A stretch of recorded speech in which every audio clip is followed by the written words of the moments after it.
Olá, estamos no segundo vídeo sobre problemas de aprendizagem. E aí, nesse vídeo, eu vou pontuar quais são as possíveis causas que encontramos na área pedagógica, dentro dos conteúdos, do desempenho da criança, do aluno em si. Então, e aí cai nessa questão, né? Sempre os problemas de aprendizagem nos conteúdos escolares, sempre é um desafio entender essas causas. Então, para que a criança tenha um desempenho melhor, quando eu digo desempenho, a gente sempre vê lá quando a criança chega no ensino fundamental, vem as notas, né? Hoje eu tirei 5, hoje... Então, o aluno, por obrigação, não pela escola, mas para o boletim, pela Secretaria de Educação, é obrigatório ter a nota, ok? Então, e para identificar essas causas desses problemas de aprendizagem?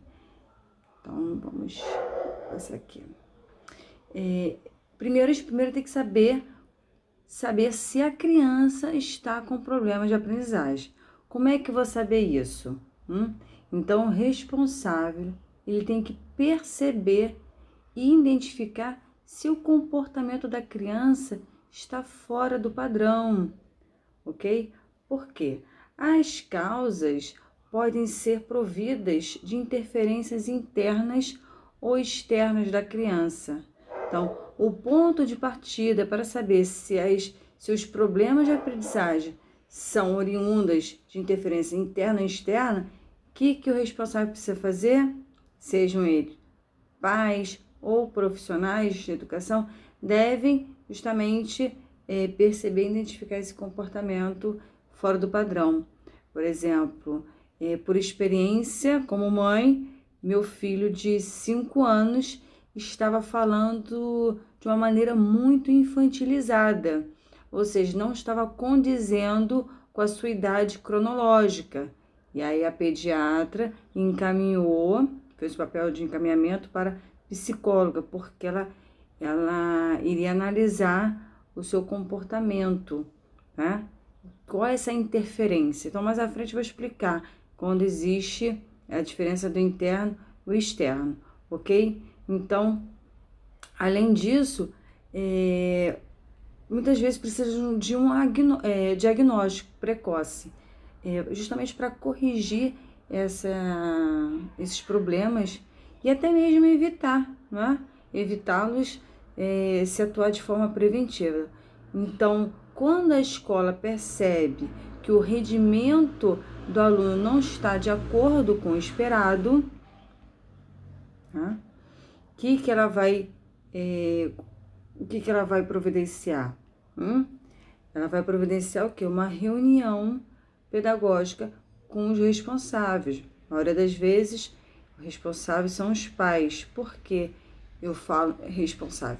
Porque na escola ela tem que ter uma ficha de preenchimento do responsável e lá tem que colocar quem é o responsável pedagógico, quem é o responsável financeiro.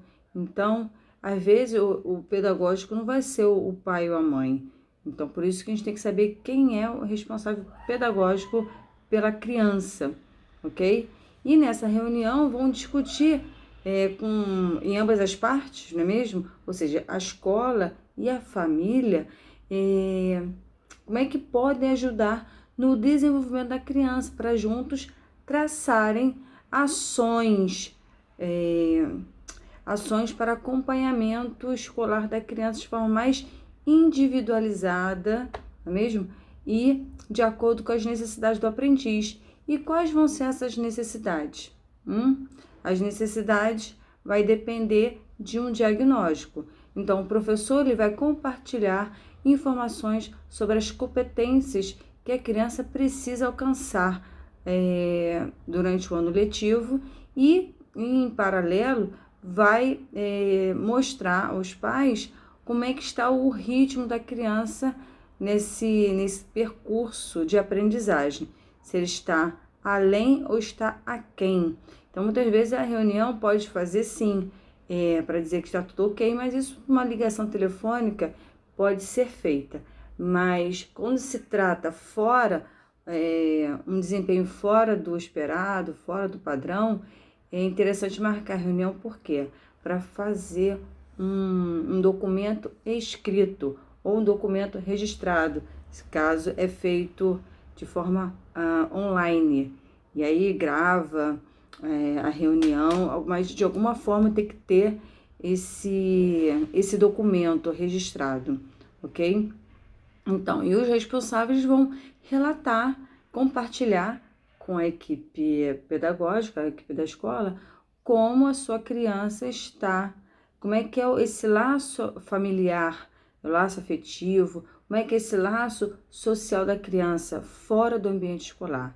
Que muitas vezes fala assim, meu filho não faz isso, mas comportamento na escola é um e o comportamento em casa é outro, porque são ambientes diferentes. E o que acontece?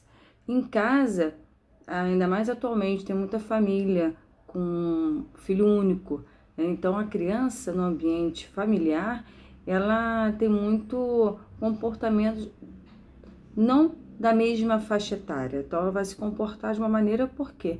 Vai se comportar com seu pai, com a sua mãe, então tem diferenças de idade. Agora, na escola ou em algum outro ambiente de relacionamento social entre a mesma idade do aprendiz, já o comportamento muda, porque vai ser, não tem aquela questão de medir forças, né? Medir forças, porque a criança vai reagir e se comportar de acordo com a mesma faixa etária, ok? Então é importante passar esse entendimento para os pais, para o responsável pedagógico, porque eles não entendem. Meu filho não reconhece. Esse não é meu filho não, em casa ele não faz isso. Mas porque essa relação social é diferente. A relação social no ambiente escolar é um, e a relação social no ambiente familiar é outro, ok? Então, e aí o professor vai compartilhar, né, junto com a família, vão traçar ações. E quais seriam ações? Ou criar atividades diversificadas de acordo com a necessidade da criança, né, a partir de um diagnóstico de um profissional externo, né, da área da saúde, ou até mesmo acompanhar como é que está o tratamento com um psicólogo ou com um fonoaudiólogo. Então, sempre essas informações, tudo que se tratam da criança, essa questão da saúde, tem a ver sim, implicitamente interfere no desempenho da criança, ok? Então, quando fala sobre as dificuldades de aprendizagem, são oriundas do lado interno da criança, os pais devem procurar um neuropediátrico sim, porque é um profissional da área de saúde autorizado em fazer alguns exames específicos com imagens. Então, quem já teve a experiência de levar a sua criança a algum especialista, vai perceber que a primeira ficha que se preenche é justamente a anamnésia, né? Então, é exatamente onde registra o histórico da criança desde lá do pré-natal até o momento atual, para entender, de fato, como a criança está hoje e o motivo das suas dificuldades a partir dessas informações da história da sua vida. Então, assim, justamente para que se possa traçar um tratamento adequado à criança, tá? E ajudar nesse seu processo de desenvolvimento de forma adequada às suas necessidades. Então, e a questão das causas desses problemas, né, de aprendizagem. Então, pode ser um fator interno, foi como eu falei, pode procurar até o pediatra, mas o pediatra, ele vai sempre vai encaminhar, ok? Então, vai procurar um neuropediatra, e o externo, né, ele vai depender da questão das dificuldades, tem muito mais a ver com emocional ou ambiental. Então, o interno, o que isso quer dizer? é um distúrbio das funções neurobiológicas que influenciam na capacidade de processar as informações verbais e não verbais.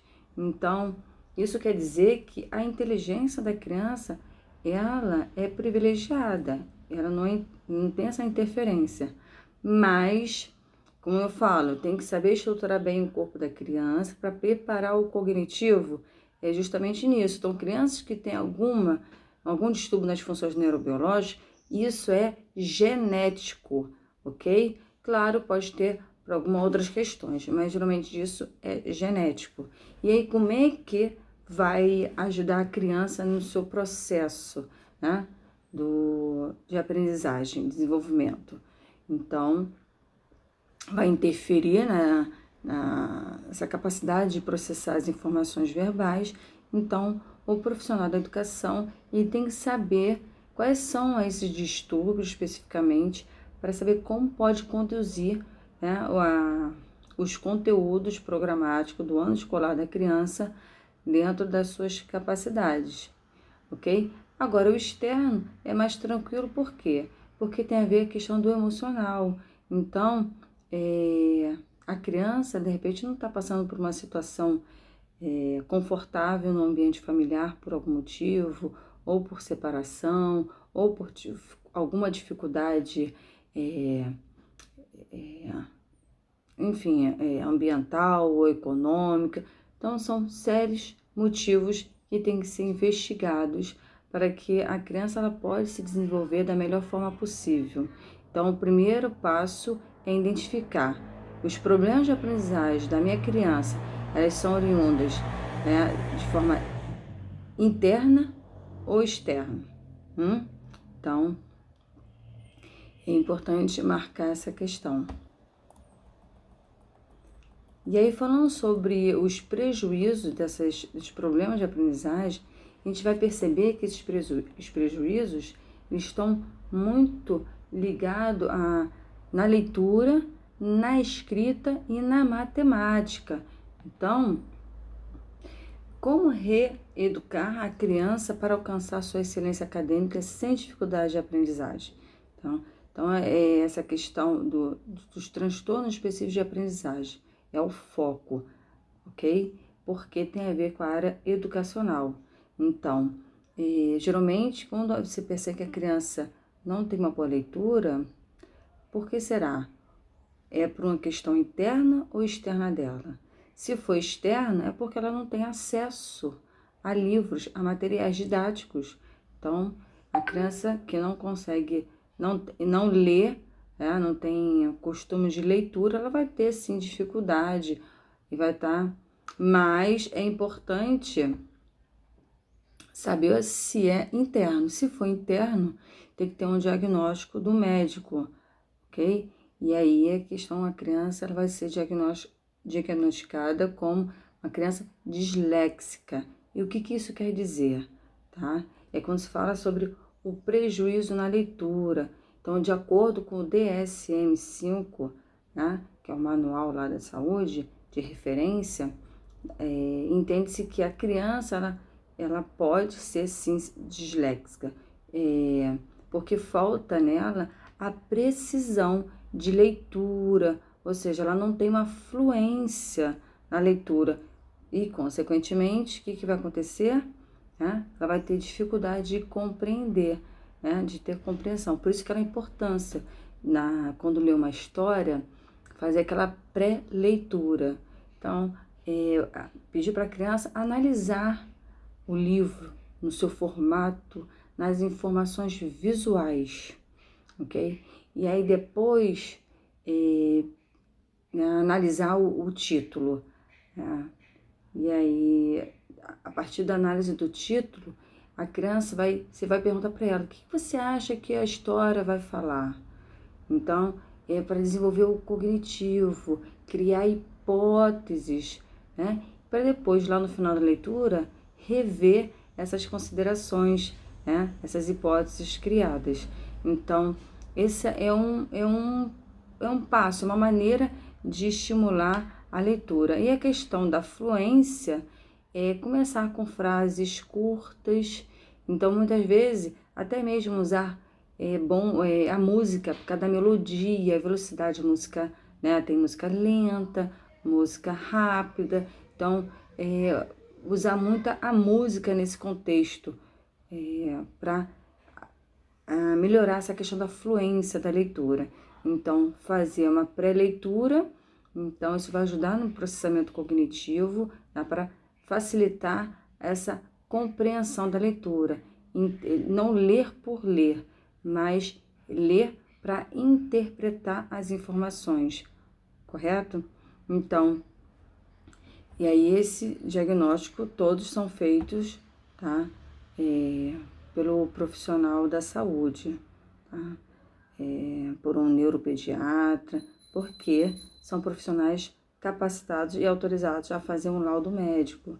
E é justamente a partir desse laudo que os pais devem entregar à escola, os pais ou os responsáveis, né? Para que os professores possam tomar medidas diferenciadas de avaliação e estratégias de ensino com este aluno. Então, quando se fala que a criança tem prejuízo na escrita, na expressão escrita, quer dizer que o aluno está com desortografia, ou seja, a criança tem dificuldade na soletração. Por quê? Porque falta nela uma precisão na ortografia. Então, o que acontece? Vou dar um exemplo. Pedir para a criança escrever, uma pessoa está ditando, até mesmo a música, vai querer escrever aquela música, você vai pegar a letra, né, pela audição e vai escrever. Só que ela não sabe como se escreve, porque ela não consegue diferenciar de uma letra para outra, P, B, enfim. Então tem essas trocas, não tem uma ortografia. E com isso o que acontece? A criança vai ter dificuldade na pontuação, não é mesmo? Na compreensão da gramática. Porque aí, como é que ela vai saber? Está fazendo uma pergunta ou está afirmando? Então, assim, são detalhes que tem que ser passado. Qual é o problema de aprendizagem? É oriundo, é interno ou externo? Se for interno, dá o diagnóstico, passa para a escola, que o professor ele vai começar a criar atividades diversificadas para essa criança, de acordo com as suas necessidades, ok? E por isso que é importantíssimo o profissional da educação, né, ter o conhecimento das técnicas de leitura e escrita, porque para identificar, né, além de identificar essas dificuldades da criança, poder ajudar o aluno de forma bem simples e clara, ok? A gente fala objetivo simples e claro, de acordo com o entendimento, capacidade da criança. Então, e quando se fala, quando o aluno tem prejuízo na matemática, observa-se que a criança ela não consegue memorizar cálculo operatório. Ou seja, o que quer dizer? Vai fazer uma soma e precisa sempre de um material concreto. Lembrando que a criança que já está no ensino fundamental, é o momento que começa a perceber, exigir mais do cognitivo dela, então ela deduz que ela já tem capacidade de começar a fazer cálculos, começando da adição, depois subtração, né? E ela já começa a ter a capacidade de fazer cálculo mental, ou seja, não precisa mais de material concreto. É claro que pode perdurar um pouco nos anos iniciais, mas quando chega lá o terceiro ano do ensino fundamental, não precisa mais de material concreto. E aí a criança ela não consegue resolver problemas, problemas de subtração. E aí começa a complicar. Então, aí esse aprendiz vai precisar de um reforço, mas até que ponto sempre vai estar pagando, por exemplo, uma explicadora para estar explicando, e aí tem que entender se essa criança tem descalculia ou não. Então tem que entender o motivo desse prejuízo na matemática, ok? Então assim, aí quando chega mais para frente, quando começa a multiplicação, ela não consegue associar a soma na possível maneira de multiplicação. Então, a criança, ela não tem um raciocínio lógico-matemático adequado. Então, denomina esse problema de descalculia, correto? Tá? E, como falei lá no início do vídeo, essa dificuldade pode ser de origem de interferências internas da criança. Então, o que isso quer dizer? Que a inteligência da criança, ela é preservada, ok? Mas o seu desenvolvimento de aprendizagem, ele é comprometido por alguma disfunção neurobiológica. Então, sim, os sintomas são falhas na aquisição da linguagem, falha no processo da fonética, falha de armazenamento das informações, falha na questão da memória, do raciocínio, nas informações da linguagem. Então, a partir do diagnóstico médico, o profissional vai atuar e olhar a criança para os seus fatores internos. Então, quando fala sobre as interferências, são do lado externo, quer dizer que a criança está com algum problema no sentido emocional ou ambiental. Então, por isso é muito importante saber como está essa relação da família, né?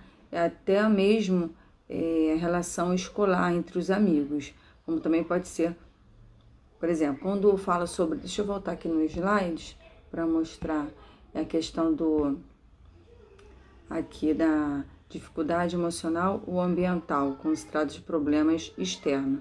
Então, por exemplo, quando fala sobre problema de ensino, é ambiental. A criança não se adaptou à metodologia da escola, o ambiente da escola. Então, vale também, às vezes, meu filho não gosta de ir para a escola. Por que será? Então, a gente tem que ficar muito atenta à fala da criança, porque a criança tem uma fala pura, né? Assim dizendo, na maioria dos seus casos, né? Tem uma fala pura e ingênua, genuína. Então, a gente tem que investigar, assim, a origem daquela fala e o seu comportamento. Não quer ir para a escola por quê? Né? Então, sempre tem que ficar atento para esses motivos, né? Que pode ser emocional ou familiar, ou porque tem essa questão de fazer bullying, né? Então, isso interfere muito no emocional. Então, o responsável tem que ficar atento a essas questões, ok? Então, deixa eu passar aqui e voltar. E aí, nisso, aqui sobre a psicomotricidade educacional, né? Sabendo dos prejuízos nessas áreas de conhecimento do aprendiz e sabendo também que a inteligência do ser, a inteligência ela é preservada, sim, o responsável ele deve estimular seu aprendiz com atividades de rotina, ok? O que quer dizer atividade de rotina? Atividade é tudo aquilo que você faz diariamente. Então, qual é a minha atividade do dia, né? Vamos pensar dessa maneira. Minha atividade do dia. Aí eu acordo 5 da manhã, preparo o café da manhã das crianças, o lanche, nos arrumamos e vamos para a escola. Então, tem toda uma rotina. Então, cada ação que eu faço é uma atividade. E a atividade de rotina é aquela atividade que se repete ao longo da semana. Então, é importantíssimo atuar com atividades diárias. E aí vou perceber, sabendo do prejuízo que a criança tem, bom, como é que eu posso estimular meu aprendiz pelo esquema corporal? Como é que eu posso estimular meu aprendiz pela sua lateralidade, pela sua orientação temporal, pela sua organização espacial e pré-escrita? Por que esses 5 elementos? Porque são os 5 elementos de base da psicomotricidade. Entende a importância? Justamente a formação da base, a base estrutural de todo ser. E aí é onde eu falo da importância da educação infantil, porque é na primeira infância que se estrutura a base do ser, que se forma a personalidade do ser. Então, a gente tem que ficar atento a isso. sempre associar as necessidades da criança, adaptados à construção da sua base. Então, para observar a criança, se ela está tendo interferência de aprendizagem interna ou externa no seu desenvolvimento, primeiro passo é perceber se a criança se comporta de uma maneira diferente das outras crianças da mesma idade. Se percebe que aquela criança está destoando, então, destoando para... Como? Tem aquelas crianças também superadotadas, né? É muito bom, mas se ela perceber que ela está fora do padrão, ela vai se sentir desestimulada. Mas eu já sei isso. Eu vou ver isso de novo. Então, como é que pode fazer essa criança ser estimulada, né? Mesmo ela estando lá pertencente a um grupo da sua faixa etária, no seu ano escolar, mas como eu posso estimular para ela fique interessada, curiosa com o conteúdo, né? Porque todo conteúdo, ninguém sabe tudo, né? Mesmo aqueles muito inteligentes, superdotados. Então, sempre há uma maneira, uma informação diferente e nova para se descobrir. É a questão da estimular a investigação. Então, o primeiro ponto é perceber se a criança ela está com um comportamento de acordo com o seu grupo da mesma idade ou diferente. Opa, tá diferente? Vamos investigar por quê. Isso é justamente no segundo passo, onde vai marcar uma reunião com os pais, seus responsáveis pedagógicos, para relatar esse comportamento, né, fora do padrão, ok? E essa troca de informações com a família para entender o porquê dessa mudança. E o terceiro passo é justamente, se forem todas essas evidências forem oriundas de uma interferência interna, procurar o especialista para providenciar um diagnóstico, um laudo médico, com exames de imagem que comprove esse distúrbio, porque é só a partir desse documento que o profissional da área de educação vai poder aplicar uma avaliação diversificada, como para comprovar, né, o seu desempenho escolar. Porque se não tiver esse documento, o profissional ele não é obrigatório, assim, falando por lei, né, pelas questões institucionais. Não tem nada que obrigue o profissional a aplicar uma prova diferenciada, porque até mesmo os amigos vão começar a falar assim, mas por que fulano tem mais tempo para fazer a prova? Por que ciclano pode fazer a prova com consulta? Porque, então, é aquela questão de direitos iguais. E aí, se vier, por exemplo, uma família questionar, meu filho chega em casa falando que o seu amiguinho faz uma prova em mais tempo, menos tempo. Então, a instituição ela tem que sim se resguardar, né? Nessa situação. Aquela questão de direitos iguais. Mas eu pago a escola, meu filho não... É complicado, uma situação delicada, está tratando sobre criança, mas quem complica sempre são os adultos, não é mesmo? A criança, ela tá ali, enfim, de forma genuína. E o objetivo sempre é a gente ajudar no desenvolvimento dela, né, da criança. Então, sempre tem que estar a importância dessa reunião, um documento escrito e assinado por todos os responsáveis envolvidos nessa questão, ok? Então, claro que, né, a questão, qual é o objetivo aqui do Aprendiz Educa? Atuar de duas maneiras, né? Educando ou reeducando a criança, porque o objetivo é que a criança seja capaz de adquirir todas as competências do seu ano escolar conforme o esperado, né, do seu ano letivo. Então, o que o Aprendiz Educa vai propor? Né? Vai começar a aplicar atividades. Então, procurei fazer como se fosse uma tabela para ver se vocês vão entender Uma coisa vocês deixam no comentário se ficou claro para vocês. Se tiverem alguma dúvida, vocês colocam lá no comentário, ok? Então, a princípio, no meu ponto de vista, achei que ficaria fácil para vocês entenderem. E aí, eu sei que minha base estrutural para desenvolver a criança, o aprendiz, ele precisa ter esses 5 elementos. Né? Tem que desenvolver o seu esquema corporal, a lateralidade, a orientação temporal, organização espacial e a pré-escrita. E aí tem essas 3 questões de problemas de dificuldade, problemas de aprendizagem, que é leitura, escrita e matemática. Bom, aí se eu sei que meu aprendiz tem problema de fluência na leitura, eu vou buscar atividades diversificadas voltadas mais para o quê? Vocês imaginam? Então, a leitura tem a questão da fluência, da velocidade, né? De um ritmo.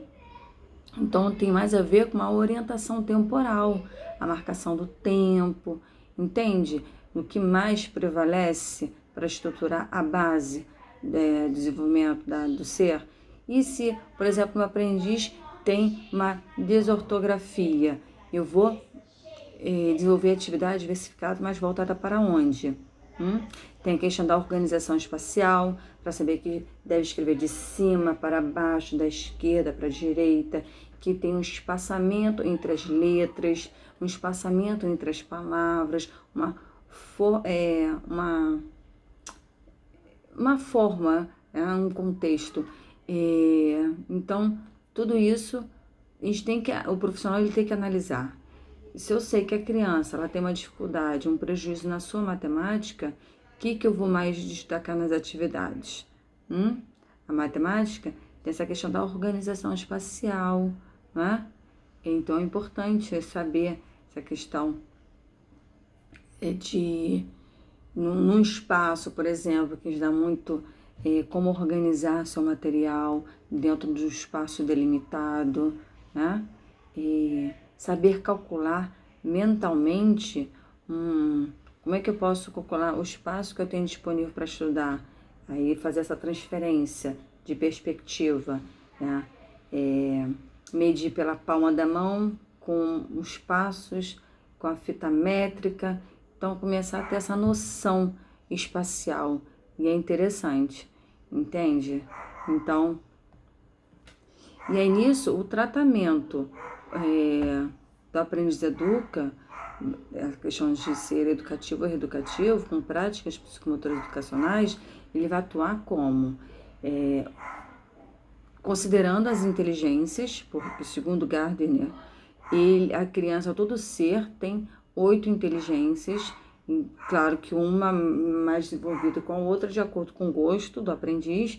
Então, o fato é que existem essas inteligências e junto, em paralelo, né, somando com os elementos, 5 elementos básicos da psicomotricidade, com o documento BNCC, que é Base Nacional Comum Curricular, que é um documento onde tem as competências a serem adquiridas, né, no ano escolar, e aí todo esse trajeto, esse plano que vai ser traçado para que o aprendiz alcance os seus objetivos, né, para garantir toda a competência do ano escolar. Então, é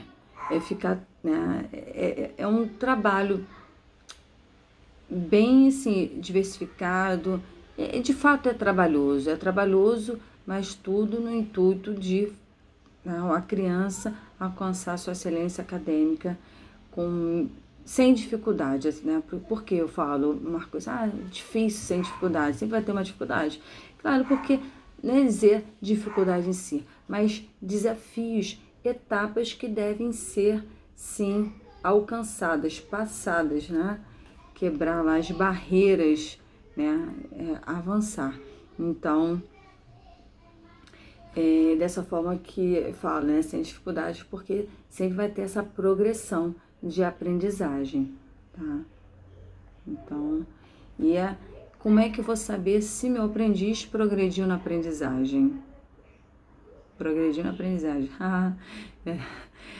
Com avaliações trimestrais. Por que trimestrais? Basicamente, é assim que é feito. Avaliações 3 vezes anuais. Então, de cada trimestre, cada período trimestral, vai ter uma avaliação diagnóstica, uma avaliação formativa e avaliação somativa. Então, o que isso quer dizer?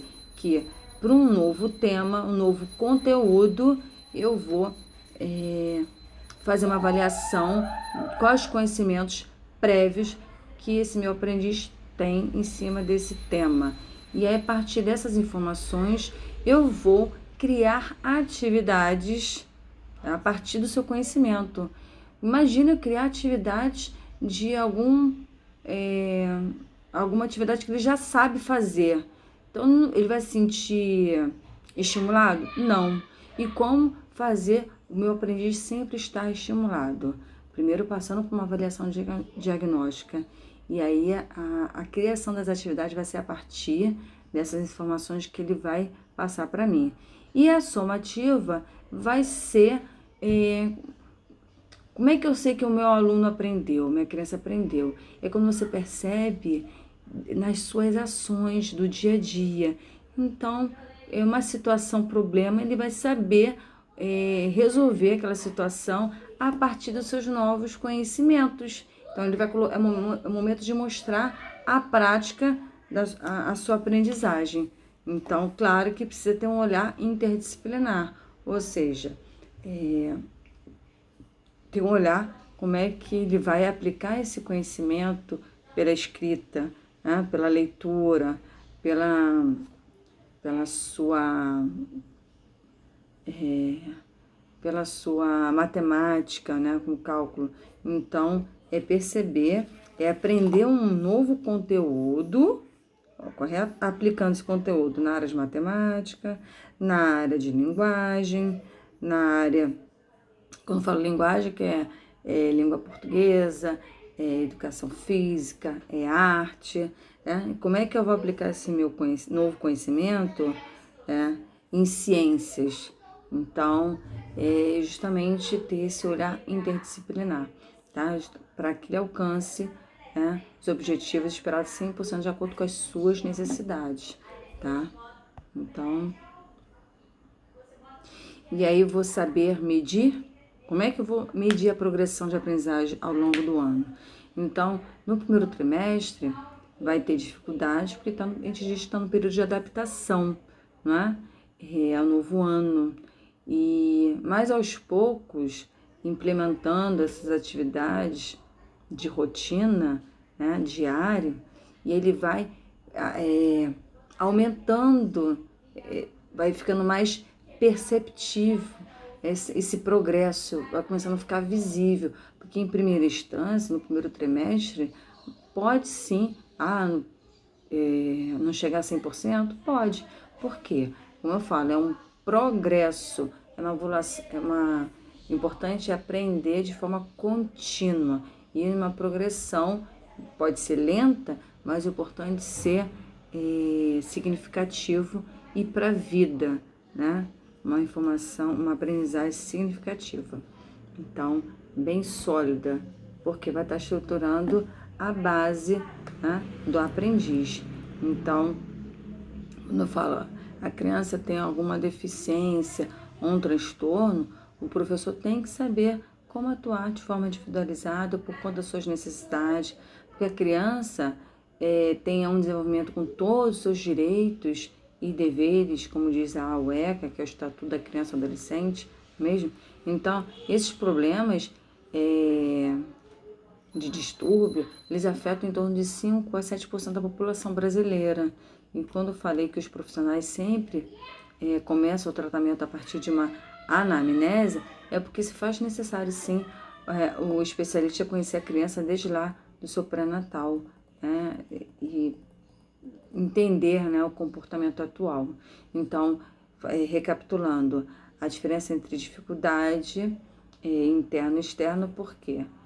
Externo há um problema mais pedagógico, emocional, ambiental, ok?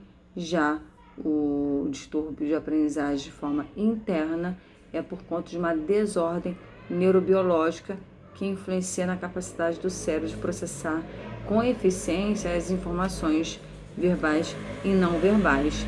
Então, e aí, no final, né, de cada trimestre, tem a avaliação, né, que são os relatórios, né, trimestrais. O aprendiz vai ter, sim, que apresentar um progresso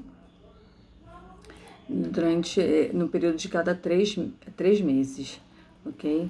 Então, é importante diferenciar, né, e diagnosticar se é interno ou externo.